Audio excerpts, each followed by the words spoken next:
The words cut through the wedding chapel like a knife through silk. Stop. Elsie deserves to know the truth before she says, I do. 150 wedding guests turned in their seats. The string quartet's music died mid-note. And there, in her dusty rose bridesmaid dress, stood Amelia, my chief bridesmaid, my business partner, my college roommate, for the past 6 years. I'm carrying David's baby, she announced, her voice shaking but clear. And I'm 3 months pregnant. The chapel erupted. Gasps echoed off the vaulted ceiling. My Aunt Maria started praying in rapid Italian. David's mother looked like she might faint into her first stole. But me? I smiled. Not the smile of a heartbroken bride. Not the smile of someone whose world just imploded. I smiled like someone who had been waiting for exactly this moment. Because I had been. Welcome back to Revenge with Nick, where betrayal meets justice and the truth always comes out. I'm your host, Nick, and today's story will make you question everyone you trust. Drop a fire emoji in the comments if you're ready for the most satisfying revenge story you'll hear this year. And hit that subscribe button because this story has more twists than a mountain highway. I love knowing where our global revenge family is tuning in from, so tell me in the comments which country you're watching from. Whether you're sipping coffee in Canada or having lunch in New York, we're all here for the same thing, justice served ice cold. My name is Elsie Romano, and up until that moment at the altar, I thought I had the perfect life mapped out. At 32, I was a forensic accountant who specialized in catching people who thought they were smarter than the numbers. Corporate fraud, embezzlement, hidden assets, money laundering. If someone was stealing, cheating, or hiding financial crimes, I could find the digital breadcrumbs they inevitably left behind. Numbers don't lie. That's what I always told my clients. People lie with practiced ease, documents can be expertly forged, witnesses can be bought or intimidated, but numbers? Numbers tell the truth every single time. They create patterns, leave trails, reveal secrets that people think they've buried forever. I'd built my career on that principle, helping divorce attorneys uncover hidden assets, assisting prosecutors in white-collar crime cases, working with insurance companies to expose fraud. I was good at my job, really good. The kind of good that meant I never ran out of clients, because unfortunately, there was never a shortage of people willing to steal from others. What I never imagined was that I'd have to turn those skills on my own life, on the people I trusted most in the world. My company, Romano Jones Consulting, had grown from a laptop on my kitchen table to one of Manhattan's most respected forensic accounting firms. The Jones part of the name belonged to my business partner and college roommate, Amelia Jones. Amelia and I had been inseparable since our freshman year at Fordham University. She was everything I wasn't, outgoing where I was reserved, charming where I was direct, social where I was studious. Amelia was the marketing major who could convince professors to extend deadlines with a smile and a story about her grandmother's birthday. She could talk her way into sold-out concerts, exclusive Manhattan parties, and the kind of networking events that required connections I didn't have. While I spent my nights in the library perfecting spreadsheets and studying for my CPA exam, Amelia was in trendy Soho bars building relationships with people who would later become our clients. She had a gift for remembering names, personal details, and exactly what to say to make people feel important. After graduation, while Amelia struggled to find her footing in New York's cutthroat marketing world, I launched my own practice using money from my grandmother's inheritance. Partner with me, I suggested over Chinese takeout in my cramped studio apartment. I'm brilliant with numbers and investigations. You're brilliant with people and business development. Together, we could build something incredible. It was the perfect arrangement. I owned 60% of the company since I was providing the startup capital and technical expertise. Amelia owned 40% in exchange for her marketing skills and natural charisma. For the first 2 years, Romano Jones Consulting was everything we dreamed it would be. We grew from my kitchen table operation to legitimate offices in a midtown Manhattan high-rise with 12 employees. Then, during our 3rd year in business, Amelia landed us our biggest client yet. Wellington and Associates, one of Manhattan's most prestigious law firms, needed forensic accounting services for a complex corporate fraud case. "You're going to love working with their lead attorney," she told me, adjusting my blazer before our first meeting. David Wellington. He's smart, successful, and actually listens when women talk about financial evidence.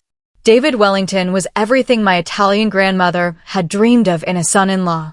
Tall, handsome, Harvard law degree, and a smile that could have melted the stained glass windows in St. Patrick's Cathedral.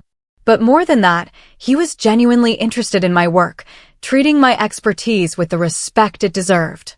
Our business consultation turned into a 3-hour lunch. The professional relationship turned personal within weeks. Within 6 months, David was spending more nights at my apartment than his own.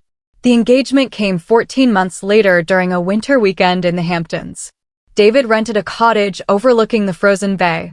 He proposed at sunset, the ring hidden inside a takeout container from the Chinese restaurant where we'd had our second date. "I know it's not the most romantic presentation," he said, dropping to one knee in the snow. "But I wanted it to be us. Real us. No fancy restaurant, no audience. Just the woman I love and a promise to build something real together." I said yes before he finished asking. Amelia cried harder than I did when I showed her the ring the next morning. "I'm so happy for you," she sobbed into her coffee. "You deserve everything good in this world. You deserve a man who sees how incredible you are." She threw me the most elaborate engagement party Manhattan had seen that year. 200 guests, open bar, live jazz band, and enough flowers to stock a funeral home. She insisted on paying for half, calling it her engagement gift. "We're family," she said when I protested the expense. "Business partners, best friends, and now we'll be family when you marry David." The wedding planning consumed the next 18 months of our lives. We budgeted $85,000 for what Amelia called the wedding of the century. She threw herself into every detail with the enthusiasm of someone planning her own celebration. She researched venues until she found the historic mansion with its grand ballroom and crystal chandeliers. She interviewed caterers, sampled cakes until we were both diabetic, and had opinions about everything: the flowers, the music, the menu, even my choice of lingerie for the wedding night. "You need something that says sophisticated but still surprising," she said, dragging me through boutiques in Soho. She knew David's preferences surprisingly well for someone who was supposedly just a business acquaintance. When I mentioned wanting a destination honeymoon, she suggested Bali. "David loves Southeast Asian cuisine," she said confidently. When I asked David about his interest in Asian food, he looked confused. "I'm pretty basic when it comes to food. Where did you get that idea?" Amelia mentioned it. "That's weird. I don't think I've ever discussed food preferences with Amelia." Small inconsistencies like that started piling up, but I was too busy planning a wedding and running a growing business to pay attention. I filed these observations away in the back of my mind, the same place I stored all the little details that didn't quite add up in clients' financial statements. I should have known better. In forensic accounting, small inconsistencies are always warning signs of bigger problems. The first real red flag appeared 6 months before the wedding, buried in our company's quarterly expense reports. I was reviewing the books at midnight in my office, a habit left over from my days as a junior accountant pulling all-nighters for demanding partners. Numbers always made more sense to me when the rest of the world was quiet. Amelia's expense account showed a pattern I couldn't explain. 3 dinners at Maria in the past month, each for exactly 2 people, each charged to client development. But when I cross-referenced with our client database, none of our current or prospective clients had meetings scheduled on those dates. Maria was David's favorite restaurant. He'd taken me there for our 6-month anniversary, ordering the crudo and telling me stories about his law school friends over glasses of wine that cost more than my first car payment. I pulled up Amelia's credit card statements for the past 6 months. More patterns emerged. Hotel charges at the Carlyle on nights when she claimed to be visiting her sister in Boston. Charges at a jewelry store in the Diamond District that specialized in men's accessories. A recurring payment to a medical practice I didn't recognize. As a forensic accountant, I'd seen this pattern before. Personal expenses disguised as business costs, usually by someone who was either stealing from the company or hiding their activities from someone else. I called the medical practice the next morning. Manhattan Women's Health, the receptionist answered. How can I help you? I'm calling to verify some insurance information for one of your patients, Amelia Jones. I'm sorry, I can't discuss patient information without proper authorization. Of course. Can you tell me what type of practice this is? I'm handling some insurance claims. We're an obstetrics and gynecology practice specializing in prenatal care and high-risk pregnancies. I hung up and stared at my computer screen. Prenatal care. Amelia was seeing a prenatal specialist. My phone buzzed with a text from David, working late again tonight. Big case. Love you. I looked at the timestamp on Amelia's last dinner charge at Maria. The same night David said he was working late. I spent the next week watching my business partner and my fiancé with the cold, analytical eye I usually reserved for embezzlement cases. The patterns were all there once I started looking. Amelia had been gaining weight over the past few months, which she attributed to stress eating from wedding planning. But now I noticed how she held herself differently, one hand occasionally resting on her lower abdomen. She'd started drinking sparkling water instead of wine at client dinners, claiming she was on a health kick. David had become increasingly affectionate lately, bringing me flowers for no reason, suggesting we move our wedding date up by 6 months. Why wait? He'd say, pulling me close in the kitchen of the apartment we'd started sharing. I can't wait to call you my wife. I thought it was romantic. Now I wondered if he was feeling guilty. I hired Marcus Rivera, a private investigator I'd worked with on several corporate fraud cases. Marcus was discreet, thorough, and expensive, exactly what I needed. I need you to document an affair, I told him over coffee in a neutral location far from both our offices. Your guy or her guy? My fiancé and my business partner. Marcus raised an eyebrow but didn't comment. He'd seen worse. How long do you want me on this? 3 months. I need to know everything, where they go, when they meet, how long it's been happening. And Marcus? I need evidence that will hold up in court. Civil or criminal court? I thought about those expense reports, about the company money being used to fund their affair. Both. Before I tell you what Elsie discovered next, smash that like button if you think Amelia and David deserve what's coming to them. Have you ever caught someone in a lie using their own evidence against them? Comment, exposed, and tell me your story. I read every single comment and love hearing from our Revenge family. We're trying to hit 1K subscribers this month, and I know this community can make it happen.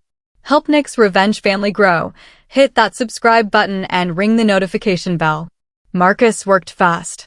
Within 2 weeks, he'd documented the affair with the thoroughness of a federal investigation. The photos were damning but not surprising.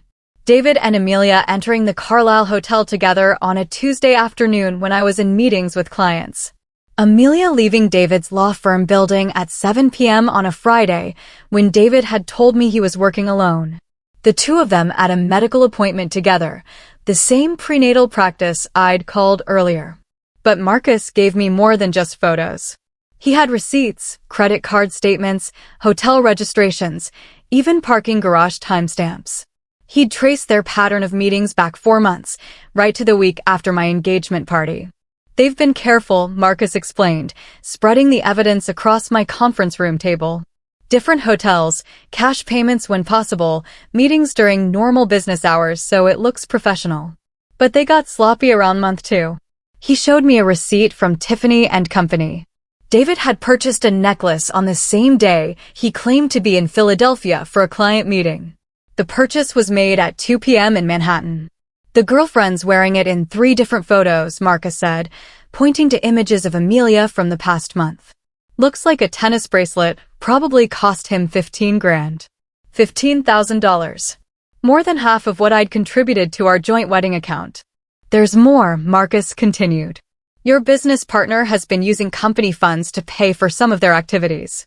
Hotel rooms charged to the corporate card as client meetings. Dinners at expensive restaurants billed as business development. I estimate about $25,000 in inappropriate expenses over the past 4 months. $25,000. Enough to constitute felony embezzlement in New York State. What about the pregnancy? Marcus pulled out a medical record he'd somehow obtained. 12 weeks along as of her last appointment. The timing matches with when their affair started. I studied the timeline Marcus had constructed. The affair began 2 weeks after my engagement party. Amelia got pregnant 6 weeks later. They'd been carrying on for 4 months, using my company's money to fund their relationship while planning my wedding. I need more, I told Marcus. I need evidence that will destroy them both professionally and personally. What do you have in mind? I thought about my grandmother, who'd survived the depression by being smarter and tougher than everyone around her. She'd taught me that when someone betrays you, you don't just strike back, you make sure they can never betray anyone else again. I want documentation of every dime they've stolen, every lie they've told, every rule they've broken. I want their professional reputations destroyed. I want Amelia unemployable in marketing and David facing ethics charges from the Bar Association. Marcus smiled. I like thorough clients. Give me another month. The morning of my wedding, I woke up at 5 a.m. in my childhood bedroom in my parents' house in Queens. The same pink wallpaper I'd picked out in 7th grade still covered the walls. The same Yankees pennant David had teased me about still hung over my desk. Everything looked the same, but I felt like a completely different person than the hopeful girl who'd chosen this wallpaper or the naive woman who'd gotten engaged 14 months ago. My mother knocked softly before entering with a cup of espresso and a plate of her famous biscotti. Nervous, sweetheart? I took a sip of the espresso and considered the question. Actually, Mom, I feel more calm than I have in months. She sat on the edge of my bed, the same spot where she'd comforted me through heartbreaks and celebrated my victories for 32 years. Your father and I, we want you to know that whatever happens today, we're proud of the woman you've become. Strong, smart, successful. You don't need anyone to complete you. If only she knew how right she was. Amelia arrived at 8 a.m. with the hair and makeup team, her usual whirlwind of energy and opinions. But today, something was different. She moved more carefully, one hand occasionally pressing against her lower back. Her face looked fuller, and she'd started wearing makeup in a way that minimized rather than emphasized her features. You look radiant, she said, kissing my cheek. The pregnancy glow suits you. Wait, the pregnancy glow suits me? I wasn't pregnant. I mean the bride glow, she corrected quickly, but I caught the slip. Her mind was on pregnancy because her body was dealing with pregnancy. The makeup artist worked on my face while Amelia supervised every detail. She'd insisted on hiring her favorite team from Manhattan, claiming it was her gift to me. Now I wondered if she wanted to control every aspect of the day to make sure nothing went wrong with her plan. Because she had a plan. I could see it in the way she kept checking her phone, in the nervous energy that had replaced her usual confidence. She was building up to something. Elsie, she said as the makeup artist applied my lipstick, can we talk privately for a minute? Here it comes, I thought. She's going to confess now, in private, hoping I'll call off the wedding quietly and save her from public humiliation. Actually, Amelia, let's wait until we get to the venue. I want to enjoy getting ready with my family. Her face fell slightly, but she nodded. Of course. This is your day. My day. If only she knew how right she was about that. The historic mansion was everything I dreamed of for my wedding venue. Built in 1887 by a railroad baron, it featured soaring ceilings, crystal chandeliers, and enough old-world elegance to make even David's pretentious family feel impressed. The ceremony was set in the mansion's grand ballroom, with floor-to-ceiling windows overlooking manicured gardens. 250 guests filled the gold-painted chairs, a mix of my loud Italian family and David's quiet WASP relatives who looked like they'd stepped out of a Ralph Lauren catalog. Father Rodriguez from my childhood parish performed the ceremony, the same priest who'd baptized me and listened to my confessions about kissing boys behind the school gymnasium. He stood at an altar draped in white lilies and baby's breath, the flowers Amelia had insisted would photograph beautifully. David waited at the altar in his custom-tailored tuxedo, looking like every woman's dream of the perfect groom. Tall, dark, handsome, successful, the kind of man who belonged in wedding magazines and romantic comedies. Too bad he was a cheating fraud. The processional began with Pachelbel's Canon in D, performed by the string quartet Amelia had found. My bridesmaids walked down the aisle in their dusty rose gowns, each carrying bouquets of white roses. David's groomsmen stood at attention in their matching tuxedos, looking like a lineup of Wall Street executives. Amelia was the last bridesmaid before me, her role as chief bridesmaid marking her as my most important friend. She moved slowly down the aisle, and I noticed several guests looking at her with curiosity. She was showing more than she'd realized. My father walked me down the aisle to Mendelssohn's wedding march, his arms steady and strong. He'd built our family construction business from nothing, teaching me that hard work and honesty were the only things that mattered. He squeezed my hand as we walked. "You sure about this, kiddo?" "More sure than I've ever been about anything, Dad."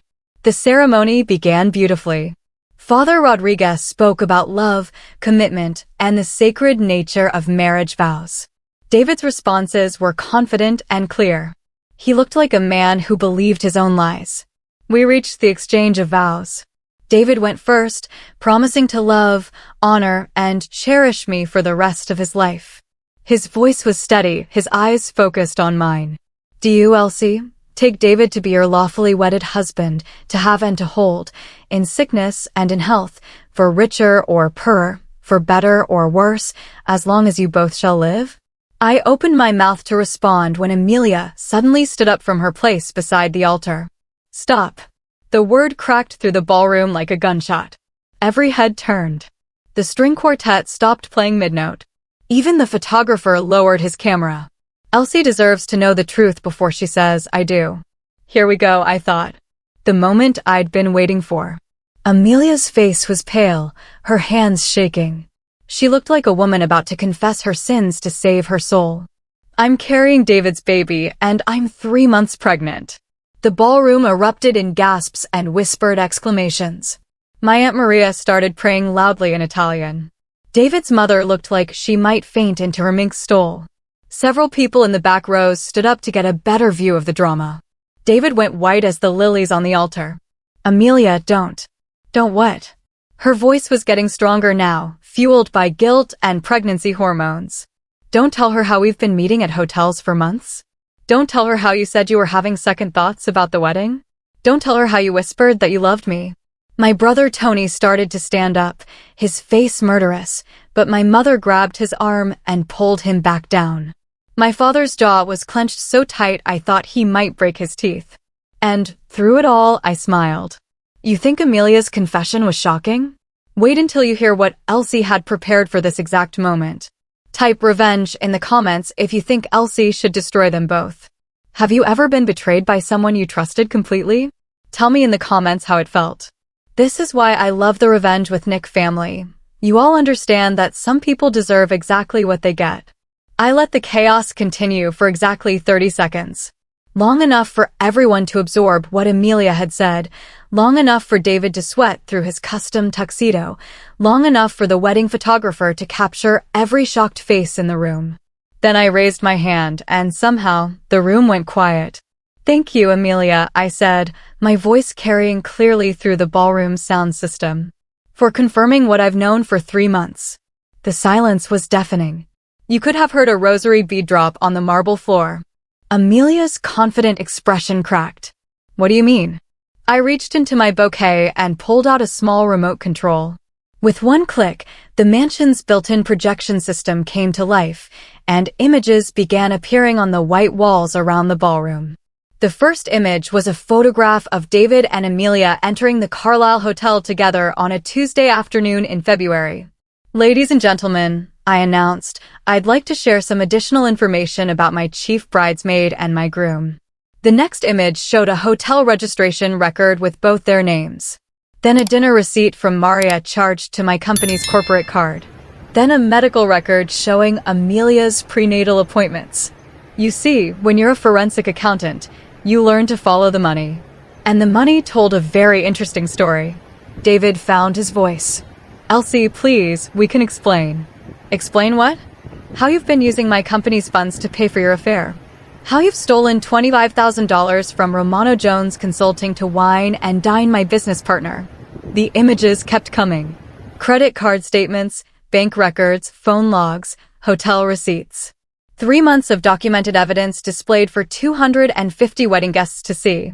But wait, I said, channeling my inner television commercial, there's more.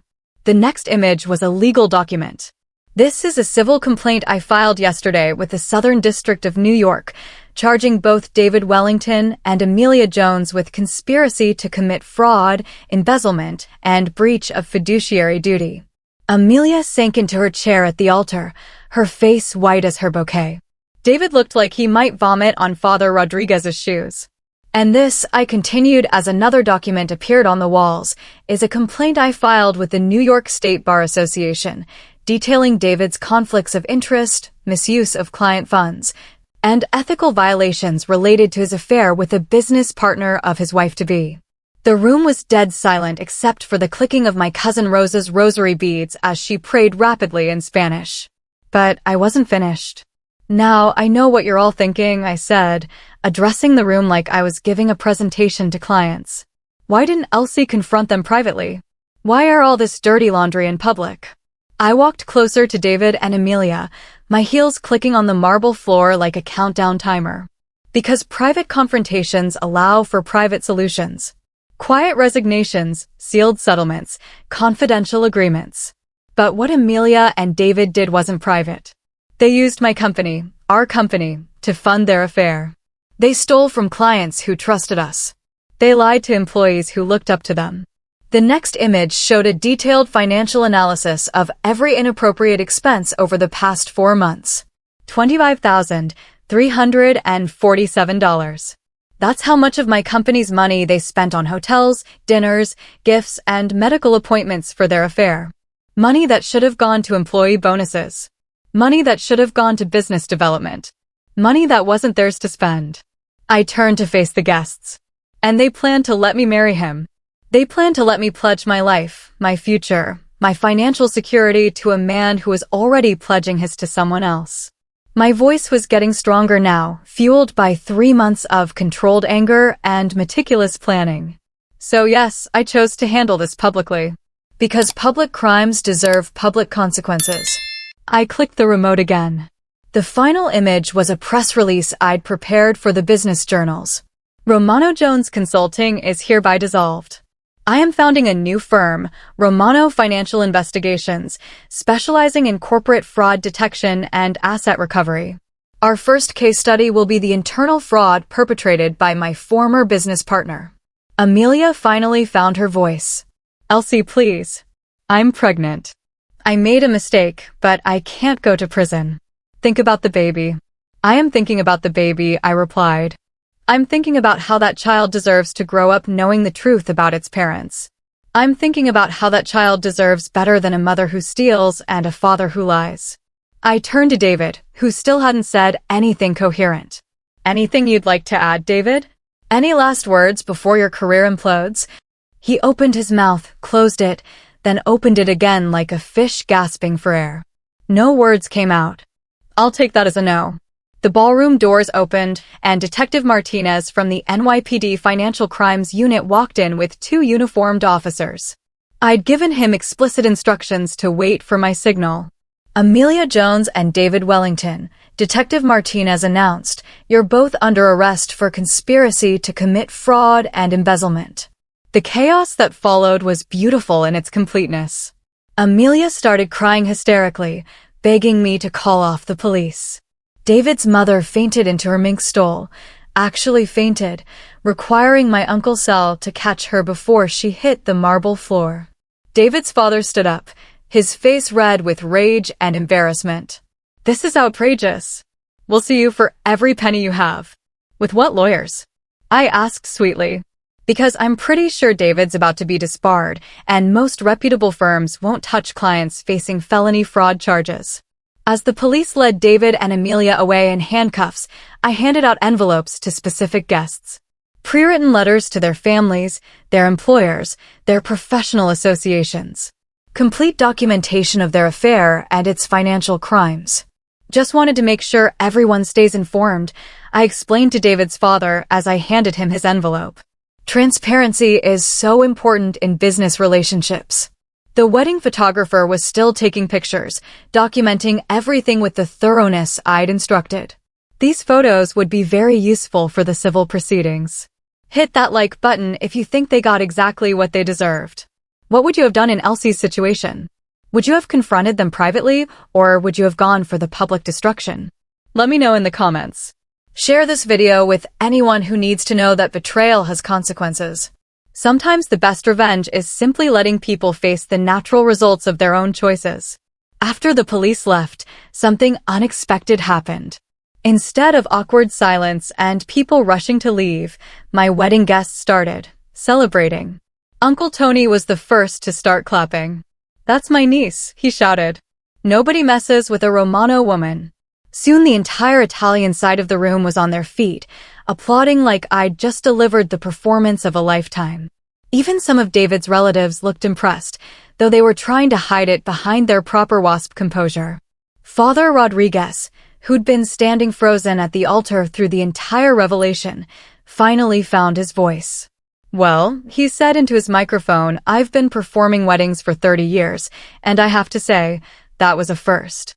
The room erupted in laughter. The tension broke like a fever, and suddenly everyone was talking at once.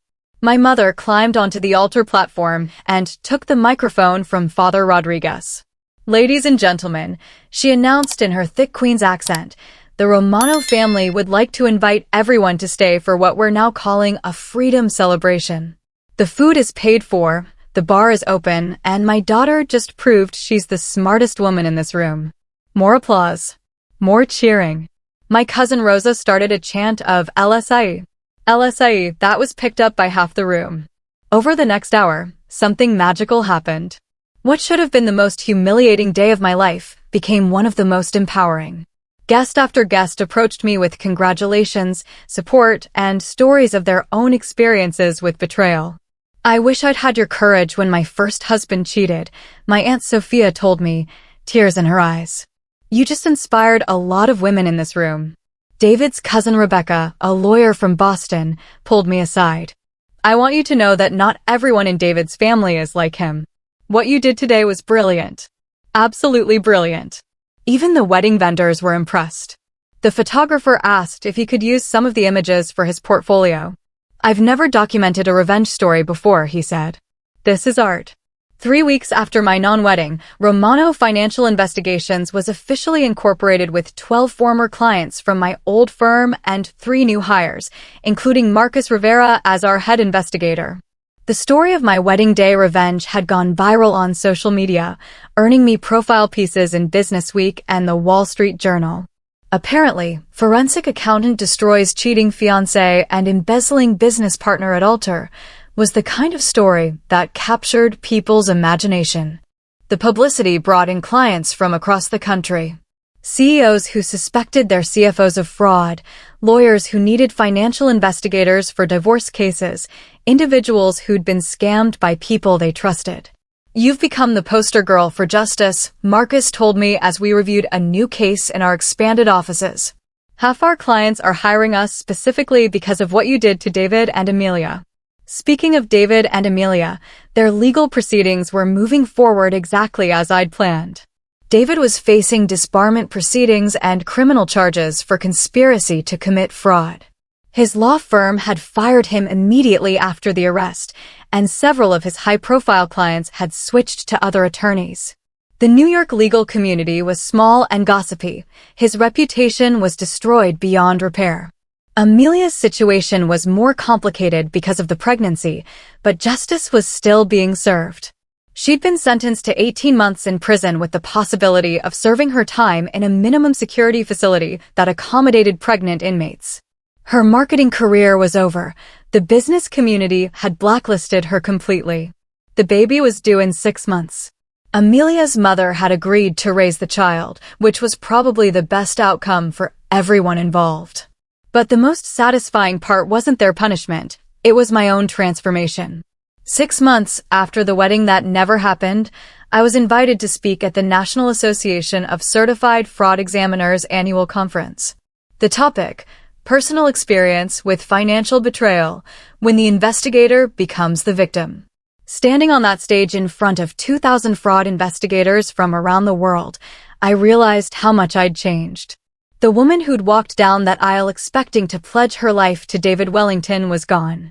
In her place was someone stronger, smarter, and infinitely more self-aware. The hardest part about discovering betrayal, I told the audience, isn't the emotional pain. It's the realization that you ignored warning signs you would have caught immediately in a professional context. I clicked to a slide showing David and Amelia's financial timeline. I spent 3 years helping clients uncover exactly this type of fraud. But when it happened in my own life, I almost missed it completely. Love makes us blind to patterns we'd recognize immediately in any other context. The audience was riveted.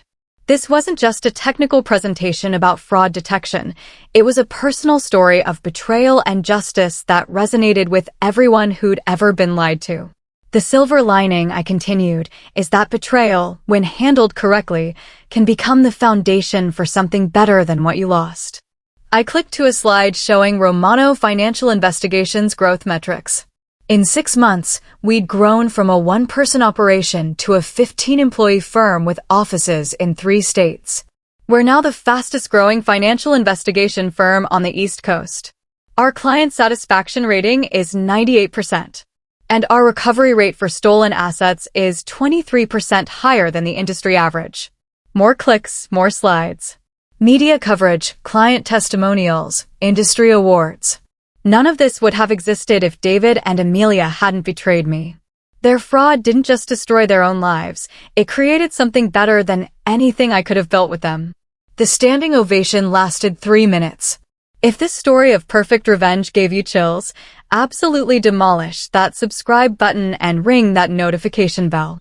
Join the Revenge with Nick family, where justice isn't just served, it's served ice cold with a side of complete life transformation. Hit the bell icon because the next story makes this one look like child's play. I'm talking about a revenge plot so elaborate it took 2 years to execute and destroyed an entire family dynasty. Drop a crown emoji if Elsie is your new queen of revenge, and tell me in the comments what story you want Nick to tell next. Do you want more business betrayal stories? Family drama? Cheating spouse revenge?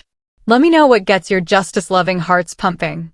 2 years after the wedding that changed everything, I'm writing this from my new office in Manhattan, looking out at Central Park through floor-to-ceiling windows that I own, not rent. Romano Financial Investigations now employs 37 people across 5 states. We've recovered over $50 million in stolen assets for our clients. We've helped hundreds of people get justice for financial betrayal. But more than that, we've built something real. Something honest. Something that helps people instead of hurting them. I never heard from David again after his sentencing. He served 14 months in minimum security prison and moved to California, where he works as a paralegal under an assumed name. He'll never practice law again. Amelia's story is more complex. She served her sentence in a facility for pregnant inmates and gave birth to a daughter she named Hope. Her mother is raising the child while Amelia tries to rebuild her life working retail in New Jersey. Sometimes I wonder if she thinks about what we could have built together if she'd chosen honesty over greed. I don't hate them anymore.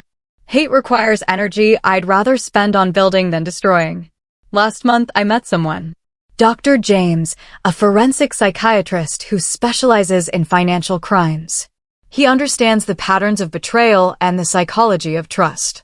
He knows exactly who I am and what I've been through, and he respects the woman I became because of it. We're taking things slowly. Very slowly. When you've seen how completely someone can fool you, you learn to value transparency above charm, consistency above passion. But for the first time in years, I'm optimistic about love. Because I'm no longer looking for someone to complete me or save me or make me whole. I'm looking for someone who deserves the complete, saved, whole woman I've become.